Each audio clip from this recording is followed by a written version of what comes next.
अस्सलाम वालेकुम। प्रोग्राम में खुशामदीद। सबसे पहले आज की अहम खबर, ईरानी मुजाहरे, अवामी राय वहाँ पे तब्दील होने लगी है, इसके इशारे मिल रहे हैं। और इसकी वजह यह है कि जब से अमेरिका और इसराइल ने वाज़े तौर पे इन मुजाहिरीन को सपोर्ट किया है और प्रेसिडेंट ट्रंप ने बार बार कहा है कि अमेरिका ईरान पर हमला करेगा अगर ईरान की हुकूमत ने मुजाहिरीन को कुचलने की कोशिश की, उसके बाद ईरान के अंदर अवामी राय बदलना शुरू हो गई है। और ईरान के कौम जो खुद मुख्तार कौम है वो ये नहीं चाहती कि उनके अपने इंटरनल मामलात में कोई भी बैरूनी ताकत उसमें इंटरफेयर करे। माजी में भी ईरान के अवाम ने इस बात की हमेशा मुखालफत की है। हालांकि शाह की फैमिली जो है वो 2 बार पहले भी अमेरिका के ताउन से इक़्तिदार हासिल कर चुकी है, लेकिन हमेशा ईरान के अवाम ने इसको मुस्तरद किया है। और दूसरी वजह यह है कि ईरान की हुकूमत ने बहुत वाज़े तौर पर यह मैसेज दिया है कि वो कायम रहेगी, वो कायम है। उन्होंने पब्लिकली आयतुल्लाह खामेनी ने अपीयरेंस दी है और उन्होंने खिताब किया है और अमेरिका को पैगाम दिया है। ईरान के सदर ने अमेरिका को पैगाम दिया है और ईरान की जो कौमी असम्बली है उसके स्पीकर ने अमेरिका को पैगाम दिया है कि अगर ईरान पर हमला हुआ तो अमेरिका के जितने भी अड्डे इस रीजन में हैं वो और इसराइल, ये तमाम हमारे लेजिटिमेट टारगेट्स होंगे और हम सिर्फ दिफा नहीं करेंगे बल्कि हम जवाबी हमला भी करेंगे और जिस उसमें जो भी नुकसान होता है वो देखा जाएगा। और तीसरी वजह यह है कि उतनी पब्लिक ओपिनियन, उतनी पब्लिक बाहर नहीं निकली जिसके जवाब में, जिसके निकलने के बाद अमेरिका और इसराइल ईरान पर हमला कर सकते थे। और इस वजह से और इसके बाद अमेरिका की जो तैयारी है वो अभी तक मुकम्मल नहीं हो सकी हमले की। उसके बहरी जहाज़, तैयारा बरदार बहरी जहाज़ अभी तक खित्ते में पहुंच नहीं सके।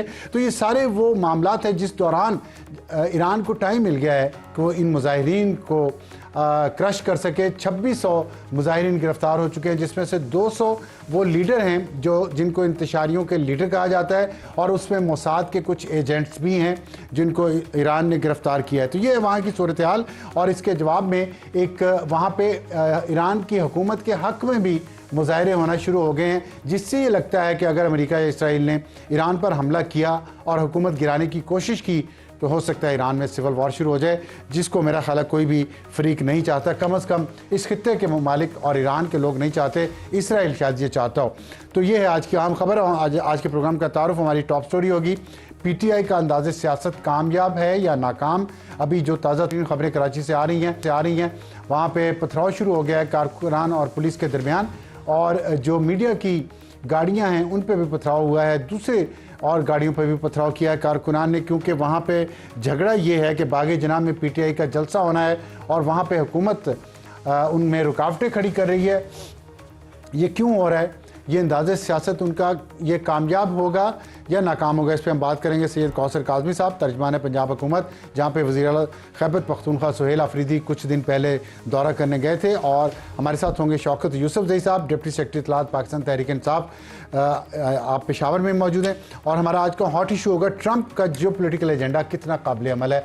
वेनेजुएला से शुरू हुआ और मैक्सिको को धमकी, क्यूबा को धमकी और फिर उसके बाद ग्रीनलैंड को धमकी और ईरान को धमकी। ये तमाम धमकियाँ अमेरिका क्यों दे रहा है और तेल का इससे क्या ताल्लुक़ है, पेट्रो डॉलर का इससे क्या ताल्लुक़ है, इन तमाम इश्यूज़ पे हम बात करेंगे और देखेंगे कि क्या प्रेसिडेंट ट्रंप का जियो पोलिटिकल एजेंडा कामयाब हो सकता है। इसके लिए हमें ज्वाइन करेंगे डॉक्टर आदिल नजम, जो माहिर हैं बैनुल-अक़वामी अमूर के, अमेरिका से ज्वाइन करेंगे। और हमारा आज का एडिटोरियल है इस्लामाबाद में धमाका, बहुत सारी कीमतें जानें ज़ाया हो गई और पहले एक दहशतगर्दों ने धमाका किया था हाई कोर्ट के जो लोकल कोर्ट्स हैं उनके बाहर, कोर्ट कॉम्प्लेक्स के बाहर, और आज ये गैस सिलेंडर के फटने से हुआ है, लेकिन बहुत जानें ज़ाया हुई हैं। रेगुलेटर की तरह क्या हुकूमत सो रही है, क्या मकामी इंतज़ामिया सो रही है, क्या ये नहीं है वो गवर्नेंस के इशू जिस पे हुकूमत को और मकामी इंतज़ामिया को गौर करना चाहिए? इस पर बात करेंगे आज के एडिटोरियल में। तो शुरू करते हैं टॉप स्टोरी। कौसर काज़मी साहब अस्सलाम वालेकुम एंड खुश आमदीद। शौकत यूसुफजई साहब खुश आमदीद आपको भी और अस्सलाम वालेकुम। वालेकुम अस्सलाम। शौकत साहब, आपके वज़ीर आला सिंध गए हुए हैं, कराची में हैं, हैदराबाद से कल रात को वापसी पे सड़कें उन्होंने कहा बंद कर दी। तो पहले लाहौर में गए और वहाँ अपने पब्लिक मोबिलाइज करने की कोशिश की। कराची और सिंध में आपका इस्तकबाल तो अच्छा हुआ, लेकिन उसके बाद वैसा नहीं रहा, वैसे ताल्लुकात नहीं रहे जैसे पहले दिन थे। क्या वजह है, किसने बिगाड़े हैं ये ताल्लुकात? यह अच्छाई जो थी इसमें बुराई किसने डाली है?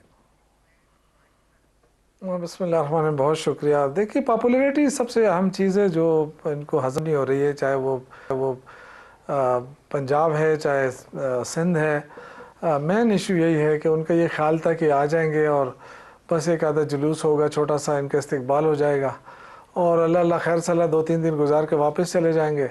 लेकिन जिस तरीके से सिंध के अवाम निकली एयरपोर्ट से लेके, फिर पहले दिन, दूसरे दिन, फिर जो हैदराबाद के अंदर मुख्तलिफ़ जगहों पर उनका इस्तकबाल हुआ, तो इस चीज़ ने बुखलाहट का शिकार बना दिया सिंध गवर्नमेंट को। फिर ये कि ये चीज़ तो साबित हो गई है ना कि PML हो या पीपल्स पार्टी हो, ये कंप्रोमाइज़ हो गई हैं पार्टियाँ। इन्होंने खुद कहा कि जब आप जलसा कर सकते हैं, NOC भी जारी की, लेकिन उसके बाद फिर कंटेनर खड़े किया। अचानक फिर पता नहीं क्या हो गया कि हाईवेज वगैरह सारे बंद कर दिए कि जी आप नहीं जा सकते। और ये पिछले कई घंटों में मैं देख रहा हूँ कि कितने नौजवानों के टांगे टूट गई, किसी को क्या किया पुलिस ने।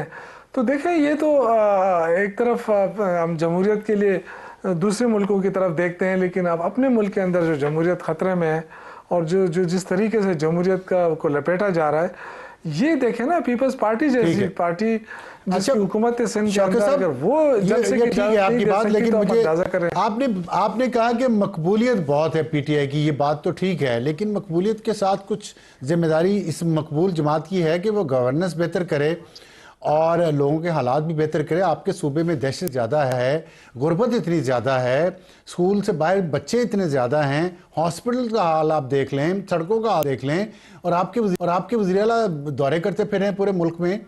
ये आपको इस पर कोई कॉन्ट्राडिक्शन नहीं नज़र आती? नहीं, देखें, इस तरह तो आपका प्राइम मिनिस्टर जो है वो माशाल्लाह 2 दिन पाकिस्तान में होते हैं और 2 हफ्ते बाहर होते हैं और लोगों को ये नवीज़ सुनाते हैं कि जी हमने इतनी बड़ी इन्वेस्टमेंट लेकर आए हैं, जबकि 1 रुपए की इन्वेस्टमेंट नहीं लाया अभी तक 2-2.5 सालों में। तो ये तो देखें, दौरे करना कोई बुरी बात नहीं है। हमने तो उनको भी दावत दी, CM सिंध को भी देते हैं, पंजाब को भी देते हैं, आए हमारे सूबे के अंदर जहाँ वो अपने पार्टी की वर्करों से मिले, जलसे करें, जुलूस निकालें। यहाँ जमहूरियत है, यहाँ पे हमें खौफ नहीं है, इसलिए कि यहाँ वोट हमारा अपना है। तो जमहूरियत का मतलब जलसे जुलूस है, डिलीवरेंस नहीं है। नहीं, देखें, अगर डिलीवर नहीं कर सकते हम ना, तो फिर हमें इतना बड़ी तादाद में लोग ना पसंद करते, ना हमें वोट मिलता है। ये तो देखें ना, जमहूरियत के अंदर तो वोट ही सबसे इम्पोर्टेंट होता है ना। एक तरफ अगर हम ये वोट को ना माने, तो खुद कहते रहे, नवाज शरीफ साहब कहते रहे कि जी वोट को इज्जत दो, तो ये वोट को इस तरह इज्जत मिलती है जो अभी दी जा रही है सिंध के अंदर और कराची के अंदर।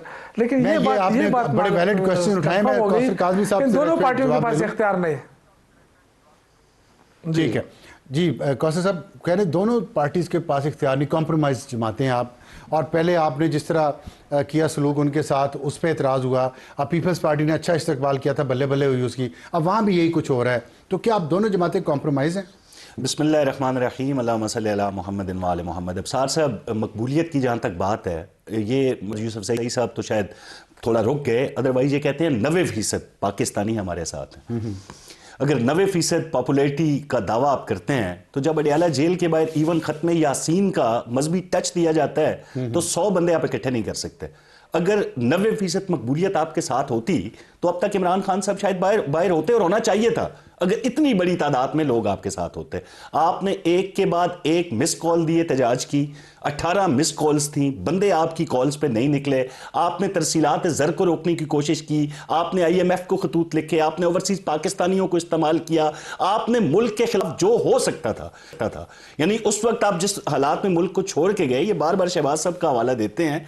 हमारा तो यही क्रेडिट हमारे जिम्मे है भाई, हम तो इसका क्रेडिट लेंगे हमेशा कि जिस मुल्क को आप तबाही के दाने पे छोड़ के गए थे, उसको डिफॉल्ट से हमने निकाला और दुनिया ने देखा। ठीक है, लेकिन उनका ये पॉइंट तो वैलिड है कि इन्वेस्टमेंट तो कोई नहीं आई, दौरे कर रहे हैं वो, और पाकिस्तान की फॉरेन पॉलिसी का रिजल्ट भी अच्छा निकल रहा है। लेकिन ज़्यादातर तो ये डिफेंस डिप्लोमेसी है ना, इसमें आपकी तरफ से, सिविलियंस की तरफ से कोई दिखाएं कोई इन्वेस्टमेंट आई हो, कुछ बेहतरी आई हो। देखें, जिस मुल्क को श्रीलंका के हवाले से इमरान खान खुशखबरियां सुना रहे थे कौम को, अगर उसको राइट ट्रैक पे डाला है तो टाइम तो लगेगा। हमें पता है कि 1000 किस्म के मसाइल अभी बाकी हैं, हमने जितने पेचीदा मसाइल थे हमने उसको हल करने की कोशिश की। देखिए, पॉपुलैरिटी की बात है जहां तक, देखें अभी जब इलेक्शन आएगा, अभी इलेक्शन आएगा, उसमें देखेंगे पॉपुलैरिटी क्या है। अभी जहां तक दुनिया पॉपुलैरिटी को छोड़ दें, मैं पॉपुलैरिटी में इंटरेस्टेड ही नहीं हूं। मैं कह रहा हूं कि डिलीवरी की बात है ना। अब देखें आपके यूटिलिटी के बिल्स कितने महंगे हैं, पेट्रोल की कीमतें पूरी दुनिया में कम हो गई हैं, पाकिस्तान को रिलीफ नहीं मिला, महंगाई बहुत ज़्यादा है, रोज़गार कम है और इन्वेस्टमेंट नहीं आ रही, हमारी जीडीपी ग्रोथ नहीं बढ़ रही। जितनी अब हमारी आबादी की ग्रोथ है उससे कम जीडीपी ग्रोथ है। तो आप सोचिए किधर। अबसार साहब, इनको ना सिर्फ पीटीआई को, इवन पीपी को, मसला कहां पे है? वफाक पे ये तनकीद नहीं करते। तनकीद का रुख, तनकीद के तमाम तर निश्तर बरसाए जाते हैं पंजाब की तरफ, बिलखसूस मैडम मरियम नवाज की तरफ। मैं पिछले 2 दिन का आपको बता देता हूं जी, 55,000 खवातीन को 50,000 माहाना पे नौकरियां दी गई। आयमा इकराम के हवाले से 66,000 अफराद को वो जो एटीएम कार्ड के जरिए 25,000 माहाना दिए जाएंगे। सरकार नौकरियां देगी तो बोझ बढ़ेगा। हम पीआईए को डुबो चुके हैं पहले। मैं कह रहा हूं रोजगार के मौके पैदा करना, देखिए मौके इंडस्ट्रियलाइजेशन के जरिए देखें आप पाकिस्तान का तकरीबन 85-90% बनते हैं, खैबर पख्तूनख्वा को निकाल दें, वो तो एक फेल्ड स्टोरी होगी। लेट्स सपोज कोई काम नहीं कर रहे, वफाक आपके पास, पंजाब आपके पास, सिंध हुकूमत आपकी इत्तेहादी, बलोचिस्तान आपकी इत्तेहादी, यहाँ सब रोजगार क्यों नहीं बढ़ रहा, इन्वेस्टमेंट क्यों नहीं बढ़ रहा? देखें रोजगार के हवाले से हम ग्राउंड, आप जो वज़ीर आला पंजाब हैं, अगर वो एग्रीकल्चर यूनिवर्सिटी के अंदर 60,000 माहाना पे स्टूडेंट्स को न सिर्फ स्कॉलरशिप दे रही हैं बल्कि जो वज़ाइफ मुल्क से बाहर जाना चाहते हैं, मतलब ये आगाज है ना। इसी तरीके से मुआशरे में दुरुस्तगी का आंसर आता है। माशरे इसी तरह राइट ट्रैक पे चलते हैं। देखिए मैं आप मैं आपको गिनवाता हूं। वैसे जो नाकदीन है, अपनी छत अपना घर हो, ई स्कॉलरशिप्स हो, ई बाइक्स हो, इसके अलावा आप आ जाएं अपनी घर अपना छत के तकरीबन लाखों घर तामीर हो चुके हैं और हजारों रोजाना की बुनियाद पे तामीर हो रहे हैं। कागजों पे सचमुच में लोग आपको रोजाना की बुनियाद पे, आप हमारे पेजेस को फॉलो करें। हम वो तो नहीं इंतशार की सियासत करते हैं, हम तामीरी सियासत करते हैं। कुछ और है। शौकत साहब आप फरमाइएगा, जिस तरह ये गिनवाते हैं प्रोजेक्ट पंजाब के, बगैर सांस लिए लंबे लंबे वो लिस्टें चलती हैं, खैबर पख्तूनख्वा की हुकूमत क्या कर रही है अवाम के लिए? 14वां साल शुरू हो रहा है आपको, और लोग अभी भी सारे, कल यहाँ थे, वो कह रहे पिंडी इस्लामाबाद के हॉस्पिटल में 60% मरीज केपी से आ रहे हैं। आप बताएं केपी के हॉस्पिटल्स क्यों नहीं मरीजों को वहां पे ट्रेन कर रहे? क्यों नहीं हॉस्पिटल्स वहां पे? देखें ये तो बिल्कुल गलत बात है, ये बिल्कुल गलत बात है। देखें एक आधा अगर कोई वो दिल के अमराज का जो हॉस्पिटल यहाँ पेशावर के अंदर बनाया है, PIC उसका नाम है, वो इंटरनेशनल नहीं, मैं आपको बता रहा हूँ जो पिंडी की वो बात कर रहे हैं, यहाँ से लोग दिल के ऑपरेशन के लिए जाते थे, वहाँ CMH और वहाँ पे जो उसके लिए जाते थे। ये इसलिए बार बार ये कह रहे हैं, लेकिन अब जो हमने यहाँ बनाया वो इंटरनेशनल स्टैंडर्ड का हॉस्पिटल है। अगर आप कहीं आए हैं, मैं आपको विजिट कराऊँ, सिर्फ आप अंदर जाके देख लें तो आप खुद ही खुश हो जाएंगे कि ये हॉस्पिटल है या 5 स्टार होटल है। आप जब कहेंगे मैं आ जाऊंगा। सरदारी कहता है कि हम 5 स्टार होटल, तो आप बिल्कुल आ जाए, मैं आपको PIC का दौरा कराऊँ। इसके अलावा ये बार बार कहते हैं इन्होंने एक यूनिवर्सिटी नहीं बनाई।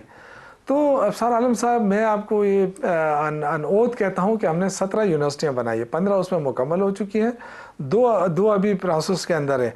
मोटरवे हमने अपनी बनाई है। ये ऐसे मतलब वहाँ बैठ के ये सुरसुले छोड़ते, ये इन्होंने कुछ भी नहीं किया जी, कुछ नहीं हो रहा है। मैं आपको देखो ये सारी मोटरवे बनाई आपने? सारी तो हजारा वाली, स्वात मोटरवे और डीए खान मोटरवे, हजारा वाइड सूबा है। नहीं, देखिए मैं आपको बता रहा हूँ, ये वाहिद सूबा है जिसने अपनी मोटरवे खुद बनाई है, स्वात वाली, किसी सूबे ने नहीं बनाई है। ठीक है। ये मैं अच्छा, आपको ये बताइएगा, चलें ये बता दीजिएगा कि पेशावर में जो पेशावर में 9 मई को रेडियो स्टेशन हमला केस जो है, उस पे पंजाब वीडियो फोरेंसिक की वीडियो रिपोर्ट आई है जिसमें सहेल अफरीदी, तैमूर झगड़ा, कामरान मंगश, इरफान सलीम समेत PTI के दीगर रहनुमाओं की वहाँ मौजूदगी की तस्दीक हो गई है फोरेंसिक रिपोर्ट में। तो अब क्या एक्सपेक्ट कर रहे हैं आपके कानून अपना रास्ता देगा? मौजूदगी देखिए मुझे तो खैर इस चीज़ का इल्म नहीं है। ये फोरेंसिक रिपोर्ट में जिस तरह पहले इन्होंने लोगों को अंदर करके सजाएं सुना दी है, इस तरह फिर भी कर सकते हैं, वो तो एक अलग इशू है, उस पर मैं नहीं जानना चाहता, क्योंकि ऑलरेडी हमारी अपनी उस पर वो कमेटी बनी है, उसकी तफ्तीश हो रही है। और उसके खिलाफ भी कुछ लोग कोर्ट गए कि जी इसको रुकवा दें तफ्तीश। वो तो सूबाई हुकूमत भी कर रही है, वो सब दूध का दूध पानी का पानी हो जाएगा, वो एक अलग इशू है।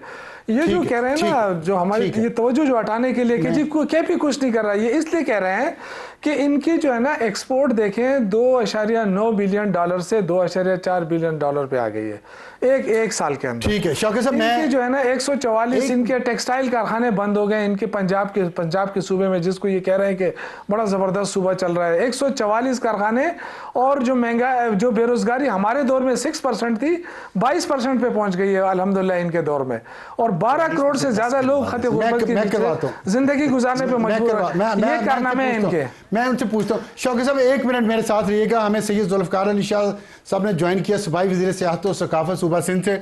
उनसे जरा पूछ लें सिचुएशन वहाँ पे क्या। शाह साहब अस्सलाम वालेकुम। जी वालेकुम सलाम सर। सर क्या ये तो कह रहे हैं कि आपने PTI आप पे तनकीद कर रही है, कह रही है कि हमने जुल्फ़िकार अली भुट्टो और बेनज़ीर भुट्टो का नाम सुना है, आसिफ अली ज़रदारी और बिलावल भुट्टो की हमने हुकूमत तो नहीं देखी। फिर वो कह रहे हैं हलीम आदिल शेख कि सिंध हुकूमत ने टोपी पहनाकर टोपी ड्रामा किया। तो क्या आपने टोपी ड्रामा किया? अब वहाँ पे हंगामा हो रहा है, PTI के कारकुनान पथराव कर रहे हैं, पुलिस उन पर डंडे बरसा रही है, ये क्या चल रहा है सिंध में? सर देखें, अर्ज ये है कि अगर सिंध गवर्नमेंट ने उनको वेलकम किया, वहाँ पे आपने देखे कि हमारे सूबाई वजीर सईद गनी साहब खुद एयरपोर्ट पे गए और वजीर आला साहब को रिसीव भी किया, और उनको जो हमारी रिवायतें हैं सिंध की, उन्होंने उनको टोपी और अजरक का तोहफा भी पेश किया। तो लिहाजा उन्होंने, आपने देखा कि वो कराची से निकले हैं, हैदराबाद गए हैं, उन्होंने सारे प्रोग्राम्स किए हैं। अगर किसी के जलसे में लोग नहीं आना चाहते हैं तो आप देखें कि हमने तो उसी वक्त ही परमिशन दे दी, कुछ घंटे शायद ताखीर हुई परमिशन में, मगर जब उनको मिल गई। अब अगर लोग इकट्ठे नहीं कर सकेंगे, वो भी सिंध गवर्नमेंट को लोग इकट्ठे करके देने हैं इनको, तो लिहाजा आप देख रहे थे कोई इतनी रश कहीं भी आपने नहीं देखी। मगर हमने वो रिवायतें सिंध की ये हैं कि मेहमान को हम हमेशा वेलकम कहते हैं। अब हम ये तो नहीं चाहेंगे आके वो तोड़ फोड़ करें और जलाओ घेराव करें, तो जाहिर बात है कानून अपने हरकत में जरूर आएगा। अच्छा, मुराद अली शाह सिंध के वज़ीर आला, उन्होंने इनकार क्यों किया? आज नाश्ते पे मीटिंग थी सुहेल अफरीदी साहब से, क्यों इनकार किया? सर मेरे जी बिल्कुल, आज बिल्कुल मीटिंग नहीं थी, वो मीटिंग मंडे को शेड्यूल थी, और ये शायद कोई रूमर ही चला है, और आज संडे को तो कोई भी मीटिंग नहीं तो थी। मंडे को कैंसिल कर दी गई है? नहीं, वो मुझे नहीं पता कि मंडे को, मेरे ख्याल में कैंसिल अभी तक तो नहीं हुई है। जो इतलात आ रही वो तो यही है, माजरत कर ली है उन्होंने। नहीं, वो तो आज के लिए की थी, आज कोई ऐसी मीटिंग नहीं थी। तो ये मामला इतने खराब क्यों हुए हैं, वजह क्या है इसकी? सर देखिए, मामला इंतशारी से खराब होता है और उन्होंने खुद ही खराब किया है। आपने देखा है कि कहीं पे भी शुरू में ये गए हैं, जहाँ पे जलसे गाह है वहां गए हैं। अब जाहिर बात है, लोग इतने बड़े ग्राउंड तो उन्होंने चूज कर लिया, अगर लोग इकट्ठे नहीं होंगे इसमें सिंध हुकूमत की क्या गलती है? वहाँ पे लड़ना झगड़ना रोडों पे आ गए हैं, शुरू हो गए, अभी रोड तो बंद नहीं करने देगी। तो रात को हैदराबाद से जब वापस कराची आ रहे थे तो आपने सड़कें क्यों बंद कर दी? क्या बंद कर दी? सड़कें बंद कर दी, और सुहेल अफरीदी खुद ट्वीट कर रहे थे कि जी मैं इधर उधर से घूम फिर के आ रहा हूँ, और यहाँ पे लाइटें भी बंद हैं, सड़कें भी बंद हैं, रेस्टोरेंट भी बंद हैं। सर अर्ज ये है कि आप देखें कि वो सुपर हाईवे से आए होंगे ना, तो वहाँ पे कौन सी हम सड़क बंद कर सकते हैं? वो तो पूरी इंटरनेशनल सड़क है, कराची पोर्ट वहाँ पे, तो वो कैसे बंद कर सकती है? मैं खुद मैं करके अभी मैं उसी हाईवे से रात को मैं खुद हैदराबाद, मेरा एक प्रोग्राम तो क्या वो गलत बयानी कर रहे हैं? सर मैं समझता हूँ 100% गलत बयानी कर रहे हैं। अगर सिंध हुकूमत को रोकना होता तो उनको एयरपोर्ट से बाहर ही नहीं आने देते, वहाँ ही। शौकत साहब, आपने सुना जुल्फ़िकार शाह साहब ने क्या फरमाया? आप बताइए कि ये वो तो कह रहे गलत बयानी कर रहे हैं आपके वज़ीर आला सुहेल अफरीदी, और लोगों को खाम में प्रवोक कर रहे हैं। देखें अफसर आलम साहब, जमहूरियत इन्होंने अपने हाथों से उसका गला घोंट दिया। अभी बेचारे इनको खुद भी समझ नहीं आ रही है, इनके सारे करप्शन के केसेस थे उस पर कंप्रोमाइज़ हो चुके हैं। अब वो ना बेनज़ीर भुट्टो साहब की सियासत रही है, ना भुट्टो साहब की सियासत रही है, वो एक अलग सियासत थी, उसकी आज भी लोग इज्जत करते हैं, कदर करते हैं। तो पहले तो बड़े जप्पियां आप डाल रहे थे, 2 दिन पहले तो इनसे जप्पियां डाल रहे थे, 2 दिन के अंदर करप्शन के इल्जामात लगा रहे हैं। धोखा दिया है ना, देखें धोखा दिया है ना। धोखा ना करते बड़ा धोखा तो पंजाब ने भी दिया ना, करप्शन ठीक थी। देखें फिर करप्शन ठीक थी। देखें क्या बात कर रहे हैं? देखें सियासत, देखिए हमारा नहीं देखें, मैं यही कह रहा हूँ ना कि इनको हम तो ये समझ रहे थे कि ये पीपल्स पार्टी की जो सियासत रही है वो तो जमहूरियत से वाबस्ता रही है ना हमेशा। लेकिन ये जब से इस हुकूमत में आप देखें ना, ये आके इत्तेहादी बन गए इनके, तो इत्तेहादी बनने के बाद आज तक जो चिमटे हुए हैं इस तरह, तो इसकी कोई मेन वजह क्या हो सकती है? आपके ख्याल में क्या हो सकती है कि पीएमएलएन को सपोर्ट करके बैठे हैं? मेन वजह तो ये है कि ऊपर केसेस सुपर हाईवे खुली थी, सुपर हाईवे बंद नहीं हो सकती। झूठ है, बिल्कुल झूठ है। मैं देखें आप इससे अब सर आलम साहब सारे मीडिया ने दिखाया, ये मैं कोई यहाँ बैठ के हम वो तो नहीं कर सकते, लेकिन हम तो मीडिया ने पूरा दिखाया, पूरी रात दिखाया, सारे सुपर हाईवे कह रहे हैं, उस पर तो ट्रक खड़े थे सारे। मैं शाह साहब से जरा मुख्तसरन बता दें क्योंकि टाइम। जी जी अफसर आलम साहब, मैं आपको बताऊं कि अर्ज ये जो कह रहे हैं करप्शन केसेस के, तो ये तो इन्होंने मन गढ़ंत बनाए। आप बताएं कि लोगों की फैमिलियां, जहां पे फरियाल तालपुर साहिबा को जेल में डाला गया, आप बताएं मरियम नवाज साहिबा को जेल में डाला गया, आज वो फेक केसेस इन्होंने जो झूठे बनाए थे, तो एक भी साबित तो नहीं हुआ जिसकी ये बात कर रहे हैं। तो आप बदला ले रहे हैं, मतलब ये कि आप बदला ले रहे हैं। आज भी साबित नहीं हुआ। और आप ये चेक कर सकते हैं, आप ये हाईवे चेक कर सकते हैं। मैं आपको चैलेंज से कहता हूं कि मैं चेक कर रहा हूं, मेरे पास ये मोबाइल है, मेरे पास ये मोबाइल है, मेरे पास ये मोबाइल है, और मैं आपको ये जमी गफीर बता सकता हूँ। ये जो भरे हुए हैं, देखे जरा, ये जो आपने बाहर रोका हुआ है, गेट बंद करके लोगों पे लाठियां चल रही है, ये सामने नजर आ रहा है। ये वो दौर नहीं है जो आप मीडिया को दबा के आप कह सकते थे कि कुछ नहीं हो रहा है। आखिरी 30 सेकंड है।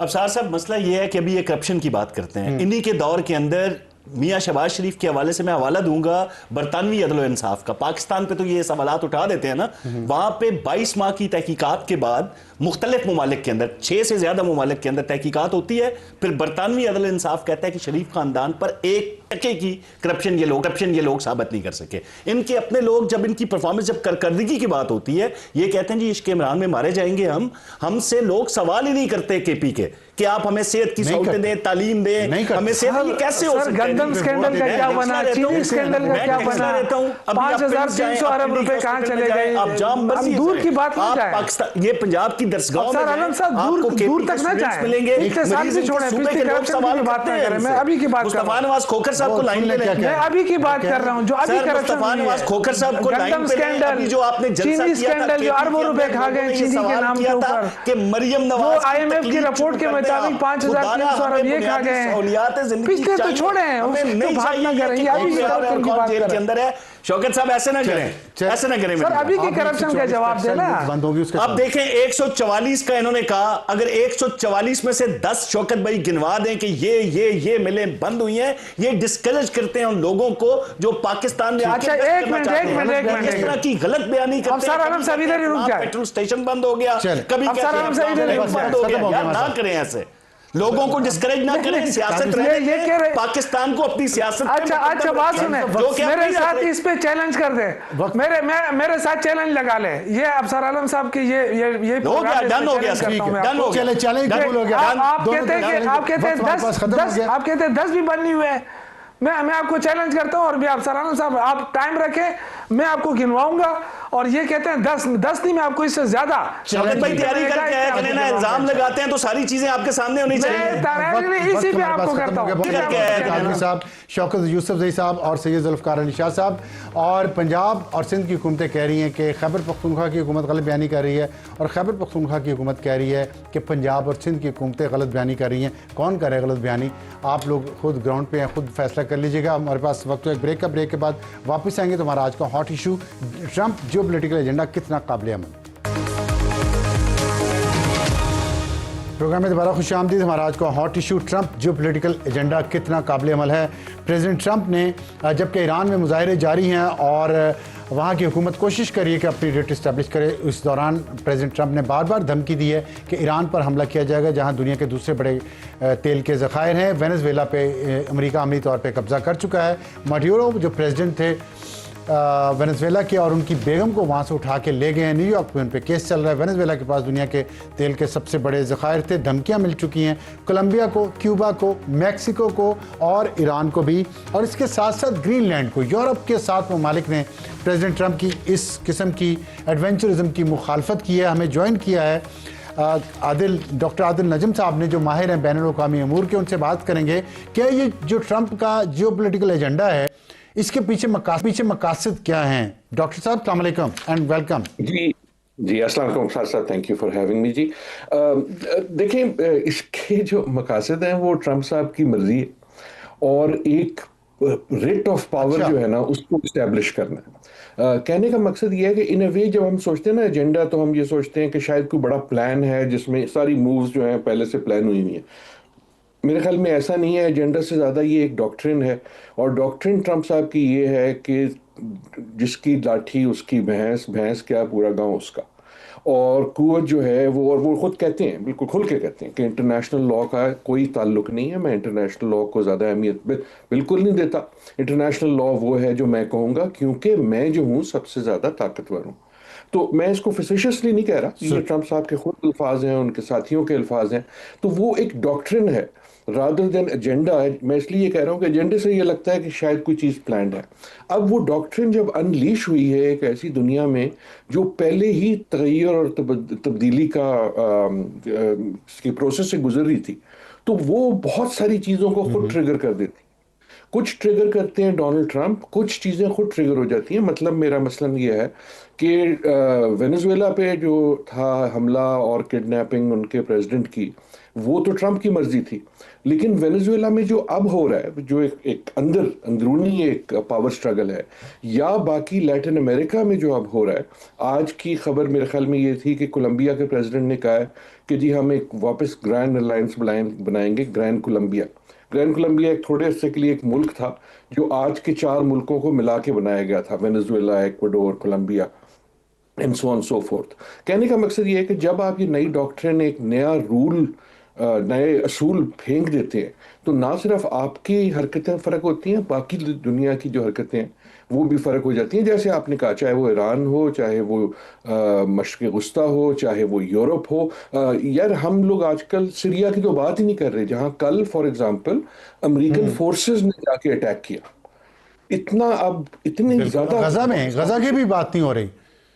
बिल्कुल। और Gaza, thank you for raising that, thank you so much for raising that. देखिए, गजा में गुज़श्ता कल भी क़यामत थी, आज भी क़यामत है, आने वाली कल भी क़यामत है। जो सो कॉल्ड जनाब पीस एग्रीमेंट है और ये वो है, उसका कोई जिक्र ही नहीं हो रहा। सो जब आप इतनी सारी चीज़ें फेंक देते नहीं हैं, हो रहा। राइट, सो उसमें उस कंफ्यूजन में बहुत सारी चीज़ें रह भी जाती हैं। अच्छा, ये फरमाइएगा कि आपने बड़ा एक अच्छा जार्गन दिया है कि जब मैंने आपसे पूछा ये एजेंडा है, तो आपने कहा ये ट्रंप की मर्जी। तो डॉक्ट्रिन ऑफ ट्रंप की मर्जी जो है, ये डॉक्ट्रिन ऑफ पावर जो है, ये तो एक ख़तरनाक चीज़ नहीं है, कॉन्ट्राडिक्टरी नहीं है, क्योंकि ट्रंप तो ये कहते आए थे कि मैं तो जंगें ख़त्म करवाऊंगा, और वो क्रेडिट भी लेते हैं, वो नोबेल पीस प्राइज़ भी चाहते हैं लेना कि मैंने जंगें ख़त्म करवाई 7 या 8। तो अब ये खुद वो जंगें फेंक रहे हैं ऐसे पूरे तमाम दुनिया में। तो ये क्या तरीक़ाकार है? ये कि आपको इसमें कोई साइकोलॉजिकल प्रॉब्लम लग रहा है, या उनका पावर सोचती ऐसे है? मेरे ख्याल में पावर सोचती ही ऐसे, और तमाम हिस्ट्री में ऐसी ही सोचती है। खतरनाक तो बहुत ज्यादा है, जो आपने एक लफ्ज इस्तेमाल किया खतरनाक, यकीनन बहुत ज्यादा है, क्योंकि ये जब हाथ से निकल जाता है तो फिर किसी के हाथ में नहीं होता, ट्रंप के हाथ में भी नहीं होता। लेकिन कॉन्ट्रडिक्शन इतनी नहीं है। आपने बिल्कुल दुरुस्त फरमाया कि पावर का सोचने का तरीका ही है। देखिए, ये अभी की बात नहीं, आप तारीख में कहीं चले जाएं, जब पावर इतनी कॉन्सेंट्रेट होती है या इतनी इन अ वे थ्रेटन भी होती है ना, ये भी हो रहा है कि ट्रंप साहब जो है उनको अमेरिका थ्रेटन होता हुआ लग रहा है। That's why he has to assert power. अगर आप मुझे पावरफुल तस्लीम कर लेते हैं तो फिर मुझे अपनी पावर का मुजाहरा करने की कोई जरूरत नहीं है। लेकिन एक ऐसी दुनिया जिसमें डॉक्टर साहब, आप सो उसमें मुझे मुजाहरा बात करने मुकम्मल करें। जी जी बताइए। ठीक है डॉक्टर साहब, देखिए मैं आपकी बात से मुत्तफिक हूँ कि ताकत जो है वही सारा कुछ करती है, और पिछले जंग अजीम वर्ल्ड वॉर 2 के बाद जो कुछ हुआ है इस दुनिया में, अमेरिका ने जो कुछ किया है, कोई भी डेमोक्रेट्स हों, रिपब्लिकन्स हों, वो ताकत की ज़ुबान इन्होंने बोली है। मुझे जो एक नया फैक्टर नज़र आ रहा है इस ट्रम्पियन जो पोलिटिकल एजेंडा में, जिसको मैं एजेंडा कह रहा हूँ, आप मर्जी कह रहे हैं, वो है ग्रीनलैंड का, जिसमें यूरोप जो है वो अलग स्टैंड ले रहा है अमेरिका से। तो इसमें क्या ट्रंप को इतना वॉकओवर मिल जाएगा? और ख़ास तौर पे ये इलेक्शन का साल है, मिड टर्म इलेक्शन होने कांग्रेस के वहाँ पे अमेरिका में, तो क्या अमेरिका सारे का सारा ही पावर मैडनेस पे चला गया है, और वो यूरोप के साथ भी फटा शुरू कर देंगे, लैटिन अमेरिका के साथ भी, इस्लामी ममालिक के साथ भी, गजा है, ईरान है, शाम है, चल क्या रहा है ये? ये बिल्कुल आपने सही बात देखें, जो चल रहा है उसको समझना बड़ा मुश्किल इसीलिए है कि बहुत सारी रीलें एक साथ चल रही हैं। आप सोचे ना, आप एक सिनेमा हॉल में खड़े हैं और वहाँ 18 फिल्में साथ चल रही हैं और आप सारे देख रहे हैं, तो आप कंफ्यूज ही होंगे। लेकिन जिन जी चीज़ों का आपने जिक्र किया है वो बिल्कुल दोनों बहुत अहम है। जो पावर हमेशा पावर होती है, लेकिन जो हम देख रहे हैं वो फर्क चीज़ है। लेकिन जो जितना मर्जी जुल्म था, जितनी मर्जी नाइंसाफी थी, उस पे एक गिलाफ था, उस पे एक वनेयर था, एक वार्निश हुई हुई थी मोरालिटी की, रूल ऑफ लॉ की। कि जब आप इराक में भी गए तो आपने पहले जो है यूनाइटेड नेशन जाके कोई बहाना बनाया, कोई दिखाई कि जनाब जी मेरे पास एविडेंस जी है। वो जब वो गुलाफ उतर जाता है, that is what we are seeing, और इन अ वे वो बहुत ज्यादा डेंजरस होता है। उस जो पिछले 70 साल में एक एक ऑर्डर बना था, उसमें एक अजम्पशन ये थी कि जी मॉरल अथॉरिटी जो है वो अमेरिका के पास है, सिर्फ पावर नहीं, मॉरल अथॉरिटी। ट्रंप अब मॉरल अथॉरिटी की बात नहीं करते। दूसरी एक किस्म का एक इंस्टीट्यूशनल स्ट्रक्चर बना है जिसका हिस्सा था ट्रांस अटलांटिक अलायंस, मतलब यूरोप और अमेरिका के बीच में। इस वक्त जी ट्रंप साहब उस पे भी असर्ट कर रहे हैं, और वो बहुत डेंजरस है। मसला सिर्फ ग्रीनलैंड का नहीं है। देखें, ग्रीनलैंड एक जगह है, उसमें आबादी भी कम है, पता नहीं मिनरल है या नहीं है, ट्रंप साहब ने अब जिद बना ली है। लेकिन उससे ज्यादा अहम चीज, या उतनी ही अहम चीज ये है कि अगर ग्रीनलैंड के मसले पे ये ट्रांस अटलांटिक अलायंस टूटती है, तो जो टूटा फूटा लंगड़ा लूला निज़ाम हमारा था इंटरनेशनल, वो बिल्कुल खत्म हो जाता है। देखिए, हमने इतनी देर अभी बात की और बल्कि कई हफ्तों से कर रहे हैं, यूनाइटेड नेशन का अब जिक्र ही नहीं आता, और ये कोई अच्छी बात नहीं है। That is what I am saying कि जब बिल्कुल जो भी बिल्कुल आपने बनाया हुआ था निज़ाम, वो गिर गया। मैं यूरोप की क्यों बात करता हूँ, फिर एक मिनट में मैं आपका जो दूसरा हिस्सा है उस पर भी कुछ कहना चाहूंगा। यूरोप की जो बात है, इस वक्त यूरोप में तजब्जो भी है कि यार अगर ये ट्रांस अटलांटिक अलायंस टूटती है, चलो ग्रीनलैंड तो जो है सो है, तकरीबन हर मुल्क में यूरोप में के अमेरिका के अड्डे भी हैं, अमेरिका की फौज भी मौजूद है। तो वहां वेनेजुएला की तरह ठीक आपको हेलीकॉप्टर नहीं भेजना। मैं ये नहीं कह रहा कि अमेरिका जाके अटैक कर देगा, लेकिन जो अजम्पशन थी कि जनाब हमारी अलायंस इतनी सख्त जबरदस्त है कि हम एक दूसरे मुल्क की फौज को अपनी टेरिटरी में बैठा देंगे, जब वो टूटेगी तो उसकी सही बहुत सारी इम्प्लीकेशंस हैं, जिसपे इस वक्त यूरोप बहुत गहराई से सोच रहा है। जहां तक अमेरिका की बात है, दो इसमें ठीक पहलू हैं। एक ये कि एवरीवन लव्स अ विनर। जब जीत होती है ना, ये हमने भी देखा है, हर जगह देखा है, तो सब नारे मारते हैं। तो एक हाँ इन दैट सेंस वो तो वहाँ की मीडिया से भी लग रहा है हाँ, अमेरिका लव्स ट्रायम्फ, राइट। आप जीत का जब इजहार कर सके तो जाहिर है फिर वही होगा। लेकिन इस वक्त उसके साथ साथ America is a divided country, बिल्कुल एक खाना जंगी की हालत में है, टूटा हुआ है। हम इन चीजों में जो चीज फॉर ठीक एग्जांपल नहीं सोच ठीक रहे, जो इस वक्त आइस के बारे में हो रहे हैं। सो वो जो मिड टर्म इलेक्शन है वो बहुत जरूरी है। आई डोंट थिंक कि ट्रम्प ये चाह रहे हैं कि उससे पहले जो करना है कर लो, मैं एमपी हो जाऊंगा। I don't think that is as important for him as the idea कि मैं जब ये सब चीज करूंगा ना तो मैं मिड टर्म इलेक्शन जीत जाऊंगा। लेकिन ठीक जीती है। हुई आखिर में सिर्फ ये बता दें, ये मॉनरो डॉक्ट्रिन जो है इसमें वेस्टर्न हेमिस्फेयर की वो बात करते हैं, ये किस हद तक काबिल अमल है इस जमाने में? देखिए, पिछली डेढ़ एक सेंचुरी से तो तकरीबन काबिल अमल थी ना। अमेरिका ने बाय फोर्स और बाय पॉलिटिक्स अब उस हेमिस्फेयर पे पूरा कब्जा जमाया हुआ था, और बेसिकली उसी की रिट थी। ठीक है फिर हमने पिछले 25 एक साल में देखा कि आहिस्ता आहिस्ता खसूसन चीन की जो इनरोड हुई, एक चीन की इनरोड हुई, दूसरी अमेरिका जो है वो कम आ गई। सो अब जिसको डोनाल्ड ट्रंप ठीक डॉनरो ठीक डॉक्ट्रिन कह रहे हैं, डोनाल्ड ट्रंप के नाम से, दैट जी I think is real for him. इसलिए भी रियल है, एक जुमले की इजाजत, इसलिए भी रियल है कि उनके जो वजीर खारजा हैं मार्को साहब, मार्को रूबियो, वो खुद लैटिन अमेरिकन डिसेंट के हैं, और मेरे ख्याल में हमें क्यूबा जी पे इसीलिए जी नजर रखनी चाहिए कि he is very hawkish on that. He is वे, और वो खुद चाहते हैं। बहुत शुक्रिया आदिल नजम साहब, बहुत ही आपने असर अंगेज़ और फिक्र अंगेज़ गुफ्तगू की है। वक्त है ब्रेक का, ब्रेक के बाद वापस आएंगे तो हमारा आज का एडिटोरियल इस्लामाबाद में धमाका इंतज़ामिया किधर है। वक्त हुआ है आज के एडिटोरियल का। इस्लामाबाद में एक धमाका हुआ है, अलमनाक वाक़या है। 8 अफराद जाँ बहक हो गए हैं, 2 बच्चों समेत कई ज़ख्मी हैं, और ये धमाका हुआ है एक शादी वाले घर में, जिसमें दुल्हा और दुल्हन दोनों जिनकी कल बारात थी वो भी इसमें जाँ बहक हो गए हैं। और आज इस वक्त जब मैं आपको ये कर रहा हूँ, इस वक्त उनका वलीमा होना था, लेकिन अफसोसनाक बात यह है कि ये एक गैस सिलेंडर या गैस लीकेज से ये धमाका हुआ है। 3 घर मुकम्मल तबाह हो गए हैं, 2 मुतासर हुए हैं, महल्ले के बाकी घरों में दरारें आ गई हैं, जिसके बायस घरों को सील कर दिया गया। धमाका सिलेंडर से हुआ या नहीं, इस्लामाबाद की तहकीकाती टीम ने इस मामले की जाँच की तो पता चला कि इस्लामाबाद में जगह जगह गैर कानूनी तौर पर सिलेंडर रीफिलिंग जारी हैं। G7, G11, गोलड़ा, मेहराबादी, बरीमाम और मुख्तलिफ मकामात पर छोटे छोटे बच्चे 350 रुपये पर किलोग्राम एक्सपायर्ड सिलेंडर में गैस भर भर के फुल कर रहे हैं। और ये सब इस्लामाबाद के मेन सेक्टर्स में हो रहा है। पकड़े जाने पर सज़ा कितनी है? सिर्फ 3000 रुपया।